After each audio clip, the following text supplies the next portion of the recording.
हरे कृष्णा। हर एक व्यक्ति के मन में एक ही प्रश्न होता है कि जो भयंकर पाप रूपी सूखे या गीले ईंधन को जलाकर राख कर सके, ऐसी अग्नि कौन सी है। अज्ञान अवस्था में किए हुए पाप को शुष्क और जानबूझकर किए हुए पाप को आर्द्र कहा जाता है, चाहे वह भूत भविष्य और वर्तमान कैसा भी क्यों ना हो। तो इसका उत्तर हमें गरुड़ पुराण में मिलता है कि जिस अग्नि से शुष्क अथवा आर्द्र पाप को जलाया जा सकता है, उसका उपाय एक ही है, और वो है जो मनुष्य भगवान विष्णु के दिन यानी एकादशी तिथि आने पर जितेंद्रिय होकर उपवास करके भगवान नारायण की पूजा आराधना करता है, वो सभी पापों को धोकर बहा देता है। एकादशी नामक अग्नि से पाप रूपी ईंधन 100 वर्षों से संचित हो तो भी शीघ्र ही भस्म हो जाता है। जो भी व्यक्ति एकादशी व्रत कर लेता है, उसे यमराज के दर्शन नहीं करने पड़ते। एकादशी से अधिक पवित्र इस सृष्टि में कुछ भी नहीं है। एकादशी से बढ़कर कोई भी पुण्यमय कार्य नहीं है, और एकादशी व्रत करने से भगवान विष्णु का धाम अनायास ही प्राप्त हो जाता है।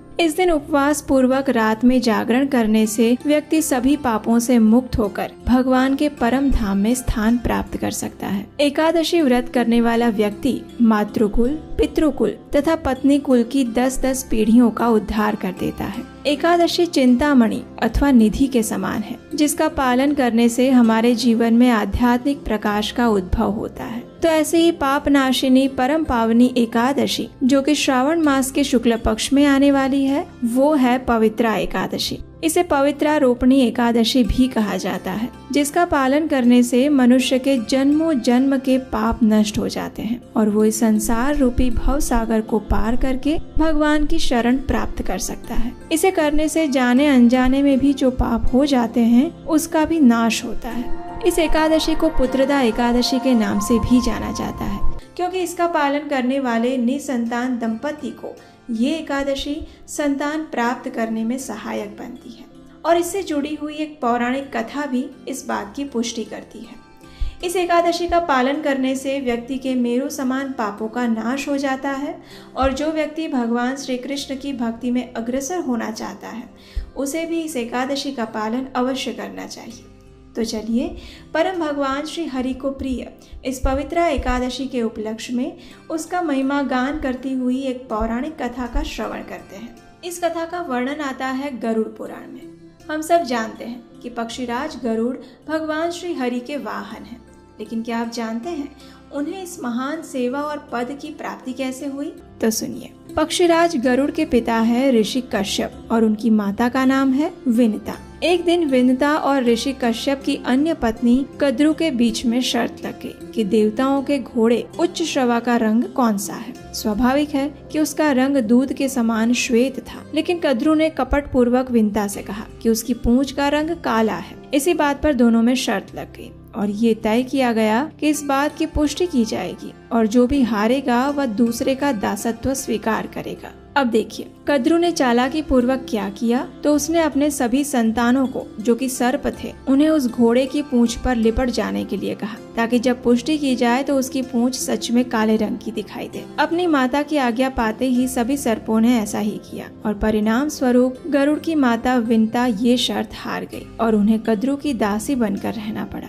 इस बात से दुखी गरुड़ ने एक दिन निर्णय किया कि वे अपनी माता को इस दासत्व से मुक्त कराएंगे। इसलिए उन्होंने कद्रु से जाकर पूछा कि अपनी माता को दासत्व से मुक्त करने के लिए वे क्या कीमत चाहती है। तो कद्रु भी चालाक थी। वो चाहती थी कि विनिता सदैव उसकी दासी बनकर रहे। इसलिए उसने गरुड़ को एक असंभव कार्य सौंपा और वो कार्य था देवलोक से अमृत के कलश को लेकर आने का। गरुड़ ने अपने पिता के मार्गदर्शन में इस असंभव कार्य को संभव बनाने का निर्णय लिया और देवलोक में जाकर अनेक संघर्षों के पश्चात वे उस अमृत कलश को धरती पर लाने में सफल हुए और इस प्रकार उन्होंने अपनी माता विनिता को कद्रु के दासत्व से मुक्ति दिलाई। जब भगवान श्री विष्णु ने गरुड़ के इस महान पराक्रम, बुद्धि, चातुर्य और विनम्रता को देखा, तो उन्होंने उसके समक्ष अपना वाहन बनने का प्रस्ताव रखा और गरुड़ के लिए तो ये अत्यंत सौभाग्य की बात थी। उन्होंने बड़ी ही प्रसन्नता पूर्वक इस सेवा का स्वीकार किया। एक दिन गरुड़ और भगवान श्री विष्णु के बीच में कुछ संवाद हो रहा था। उस समय गरुड़ ने भगवान श्री हरि से पूछा, हे भगवान, मैंने सुना है कि सभी व्रतों में एकादशी तिथि आपको सर्वाधिक प्रिय है, लेकिन कई बार इस एकादशी तिथि के दिन को लेकर अनेक भ्रांतियां फैली रहती है। तो आखिर कौन से दिन इसका पालन करना चाहिए, इस विषय में मैं जानना चाहता हूँ। इसके उपरांत इस एकादशी तिथि के महात्म्य के विषय में भी मैं आपसे जानने को उत्सुक हूँ। हे प्रभु, यदि आप मुझे योग्य समझें तो कृपया इस विषय में मुझे मार्गदर्शन प्रदान करें। गरुड़ की विनम्रता और जन कल्याण युक्त जिज्ञासा को देखकर भगवान श्री हरि ने कहा, हे पक्षीराज गरुड़, ये बात सत्य है कि मास में 2 बार यानी कि शुक्ल पक्ष और कृष्ण पक्ष, इन दोनों पक्षों में आने वाली एकादशी तिथि मुझे अत्यंत प्रिय है। एक समय इस पृथ्वी पर महान राजा मांधाता ने इसी एकादशी व्रत का पालन करके अत्यंत पुण्य अर्जित किया था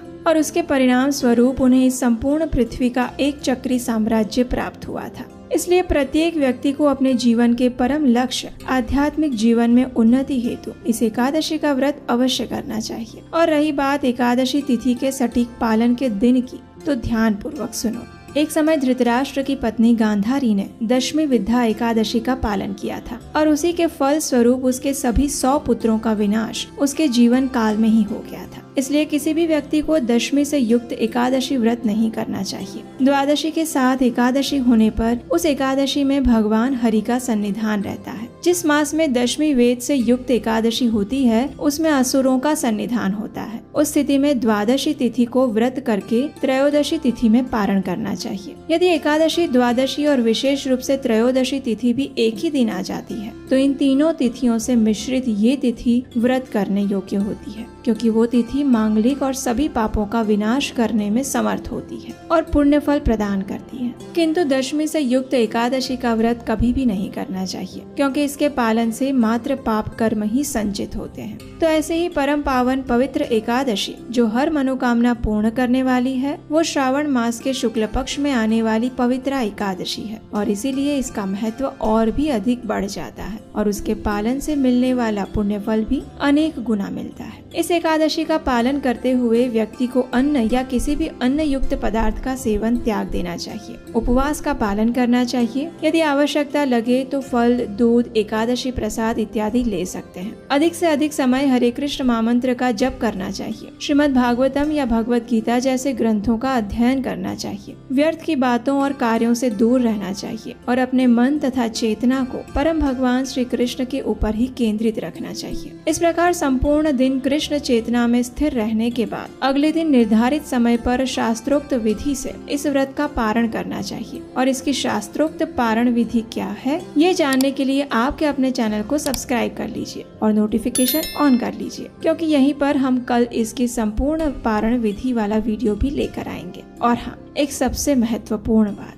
जैसा कि आप सब जानते हैं, इस समय हमारे पड़ोसी देश बांग्लादेश में हमारे सनातनी भाई बहनों की स्थिति अत्यंत गंभीर है। उनके साथ विधर्मी लोगों द्वारा अत्यंत क्रूर अत्याचार हो रहे हैं। वहाँ की बहन बेटियों के साथ दुष्कर्म किए जा रहे हैं। उनकी धन संपत्ति लूटी जा रही है और ऐसे में हम वहाँ जाकर तो उनके लिए कुछ नहीं कर सकते, लेकिन हम उनके लिए प्रार्थना जरूर कर सकते हैं। इसलिए इस पवित्रा एकादशी पर आप अधिक से अधिक हरे कृष्ण महामंत्र का जप उनके लिए करिए। उन्हें अपनी एकादशी का फल अर्पित कीजिए और इस प्रकार आप उनके लिए प्रार्थना करके उनकी अप्रत्यक्ष सहायता कर पाएंगे। ऐसे समय में हिंदू सभ्यता को एकजुट होना अत्यंत आवश्यक है, क्योंकि अगर ऐसा नहीं हुआ तो हमारी संस्कृति को भी मिटने में देर नहीं लगेगी। और हमारे शास्त्र का एक ही वचन है, धर्मो रक्षति रक्षितः, यानी जो धर्म की रक्षा करता है, धर्म उसकी रक्षा करता है। तो अपने धर्म और सनातन संस्कृति की रक्षा हेतु आवाज उठाइए। पिछले कुछ वीडियो में जब हमने ये बात आपसे कही तो आप में से कुछ लोगों ने हमें कमेंट करके ये कहा था कि आपने तो कथा में पॉलिटिक्स जोड़ दिया, लेकिन यही हमारी सबसे बड़ी भूल है। हमें लगता है कि अगर हम अपने आसपास में घटित हो रही घटनाओं के प्रति आंख बंद करके बैठे रहेंगे और बस दिखावे के लिए भगवान का नाम जपते रहेंगे तो हम बच जाएंगे, लेकिन ऐसा होता नहीं है। हमारे धर्म में में शास्त्र और शस्त्र दोनों का महत्व समान रूप से बताया गया है। पहले के समय में धर्म का पालन करने वाले राजा जनक भी थे जो क्षत्रिय थे, और धर्म की रक्षा करने के लिए शस्त्र उठाने वाले परशुराम जैसे ब्राह्मण भी थे। इसलिए बात को समझने का प्रयास करिए। आप अपने धर्म का पालन तभी कर पाएंगे और कथा भी तभी सुन पाएंगे जब आपको उसका पालन करने दिया जाएगा। अगर आसपास में आग लगी हुई होगी ना, तो सबसे पहले आप अपनी जान बचाने के बारे में ही सोचेंगे, कथा सुनने के बारे में नहीं। और ये जीवन की कड़वी सच्चाई है जिसे कोई नकार नहीं सकता। इसलिए सनातन धर्म के पुरुषों सामर्थ्यवान बनिए और स्त्रियों अपने चारित्र्य को सशक्त बनाइए। अपनी आने वाली पीढ़ी को हमारे शास्त्रों की प्रमाणभूत शिक्षा दीजिए और साथ में आवश्यकता पड़े तो शस्त्र चलाना भी सिखाइए। ऐसी वीर संतानों को जन्म दीजिए जो आने वाले समय में हमारे धर्म और संस्कृति की रक्षा कर सके। यही हमारा इस समय का मुख्य कर्तव्य है। तो आइए इस पवित्रोपना एकादशी के शुभ अवसर पर हम परम भगवान श्री कृष्ण से यही प्रार्थना करते हैं कि वे बांग्लादेश में रहने वाले सनातनी हिंदू भाई बहनों की रक्षा करें और हमें ऐसा बल, बुद्धि और चेतना प्रदान करें कि हम अपने धर्म का पालन करते हुए उसका गौरव और प्रचार अधिक से अधिक बढ़ा सकें और हमारी इस अत्यंत मूल्यवान वैदिक संस्कृति को संजो कर रख सकें। हरे कृष्ण।